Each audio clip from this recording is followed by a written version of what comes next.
Bismillahirrahmanirrahim. Assalamualaikum warahmatullahi wabarakatuh. Perkenalkan, nama saya Salsabila Saidah dengan nomor NIM 0602072353. Saya dari Prodi PGMI kelas 1B. Di sini saya memenuhi tugas UTS studi hadis yang diampu oleh Bapak Dr. Irfan Tamifi MAG. Di sini saya akan mempresentasikan tentang hadis pada masa Rasulullah SAW. Langsung saja saya akan mempresentasikan tentang pengertian hadis terlebih dahulu. Pengertian hadis. Ada beberapa pengertian hadis, ada beberapa pengertian tentang hadis menurut masing-masing para ahli. Menurut ahli usul fikih dan ahli fikih berbeda dengan pengertian hadis menurut ahli hadis.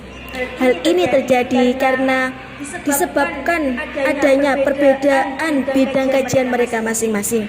Menurut ulama hadis, hadis adalah suatu ucapan, perbuatan, ketetapan, dan sifat yang dihubungkan kepada Nabi Muhammad SAW.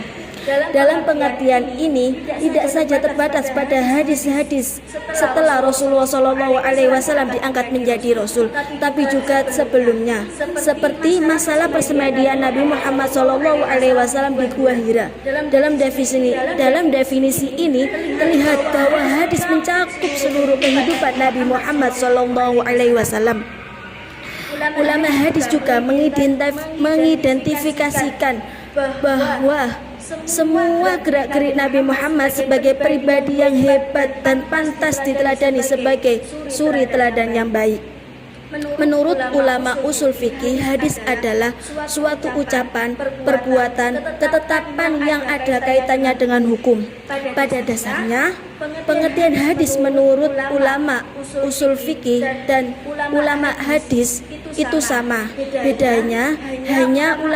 Bedanya ada pada ulama usul fikih yang mengkhususkan hadis tersebut yang ada kaitannya dengan hukum saja. Kedua, saya akan menjelaskan tentang cara sahabat menerima hadis dari Nabi Muhammad SAW. Dalam usul al-hadis menjelaskan bahwa ada 4 cara sahabat menerima hadis dari Nabi Muhammad SAW. Yang pertama, cara sahabat menerima hadis tersebut langsung dibawa oleh Nabi Muhammad SAW melalui pengajian rutin yang diadakan oleh Nabi Muhammad SAW pada waktu tertentu. Kedua, adanya masalah yang dialami oleh Nabi itu sendiri. Yang ketiga, adanya masalah yang dialami oleh kaum muslimin. Yang keempat, adanya masalah yang dialami oleh Nabi Muhammad SAW di mana para sahabat menyaksikan reaksi beliau dalam menyelesaikan masalah tersebut.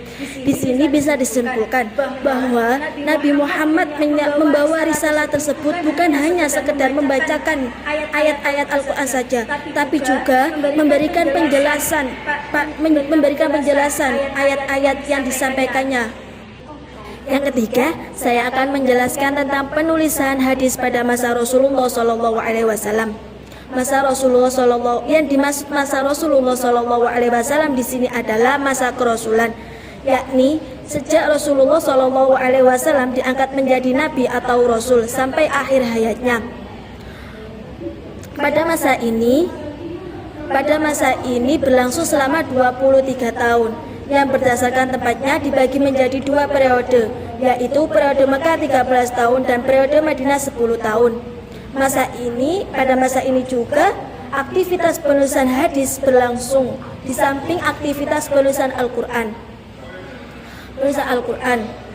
Meskipun intensitasnya tidak sebagaimana penulisan Al-Quran, para sahabat yang pandai menulis mulai melakukan penulisan hadis baik secara langsung maupun tidak langsung.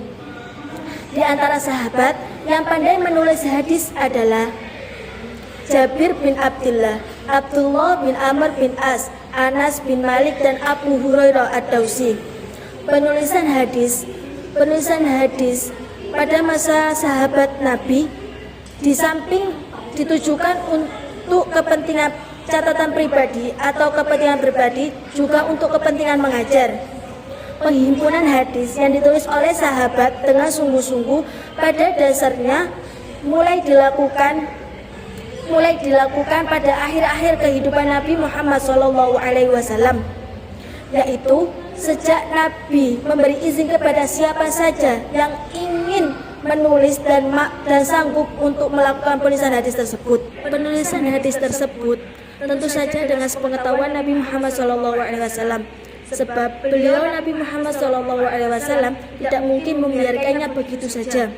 Bila penulisan hadis tersebut benar-benar dilarang oleh Nabi Muhammad SAW, pasti dengan segera beliau menegur para sahabat yang melakukan proses penulisan tersebut dan memerintahkan untuk menghentikannya.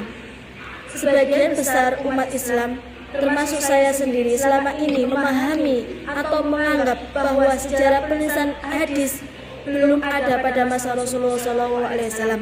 Padahal sebenarnya tidak demikian. Penulisan hadis telah dilakukan pada masa Rasulullah SAW masih hidup. Tetapi dengan penuh kehati-hatian agar tidak campur dengan ayat-ayat Al-Quran. Ada suatu riwayat mengatakan bahwa Abu Bakar As-Siddiq pernah membakar tulisan hadis yang pernah ditulis sendiri karena beliau khawatir mempengaruhi autentisitasnya Al-Quran. Hal ini menunjukkan bahwa penulisan hadis sudah dilakukan sejak zaman Nabi Muhammad SAW masih hidup. Kehati-hatian kalangan sahabatlah yang membuat sebagian sahabat membakarnya sendiri, bukan karena larangan dari Nabi Muhammad SAW.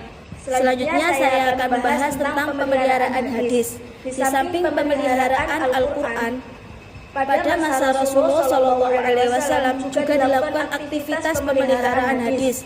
Salah satu caranya adalah dengan aktivitas menghafal. Setelah menerima hadis dari Rasulullah SAW, para sahabat langsung melakukan aktivitas menghafal tersebut dengan sungguh-sungguh dan penuh kehati-hatian. Hal ini dilakukan agar tidak terjadi kekeliruan baik dalam lafal maupun makna hadis, dan juga untuk menjaga hadis-hadis agar tidak campur dengan ayat-ayat Al-Quran. Di samping itu, ada beberapa alasan yang bisa dikemukakan untuk menjelaskan tentang kesungguhan para sahabat dalam menghafal hadis tersebut. Yang pertama, kegiatan menghafal merupakan salah satu budaya bangsa Arab yang sudah ada sejak zaman pra-Islam. Yang kedua, bangsa Arab dikenal dengan kuat hafalannya dibanding dengan bangsa-bangsa lain. Yang ketiga, Rasulullah SAW selalu memberi dorongan moral melalui doa-doanya agar mereka para penghafal diberi kekuatan hafalannya, sehingga mereka para penghafal, baik penghafal Al-Quran maupun penghafal hadis, diberi kedudukan yang mulia di sisi Allah Subhanahu wa Ta'ala dan seluruh umat manusia.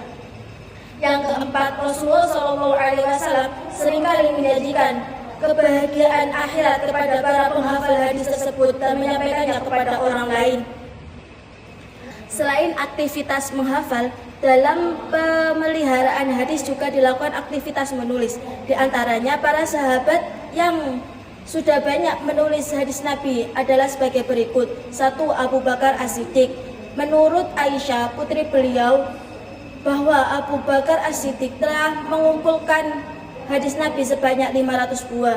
Yang kedua, Ali bin Abi Thalib. Beliau adalah seorang penulis pribadi Nabi Muhammad SAW yang terpercaya, dan beliau juga memiliki catatan hadis yang diterimanya langsung dari Nabi Muhammad SAW. Yang ketiga, Abdullah bin Abbas. Yang keempat, Jabir bin Abdullah. Yang kelima, Anas bin Malik. Yang keenam, Abu Hurairah Ad-Dausi. Yang ketujuh, Abdullah bin Amr bin As. Sekian presentasi dari saya. Apabila ada salah kata atau perbuatan, baik disengaja maupun tidak, saya mohon maaf yang sebesar-besarnya. Wassalamualaikum warahmatullahi wabarakatuh.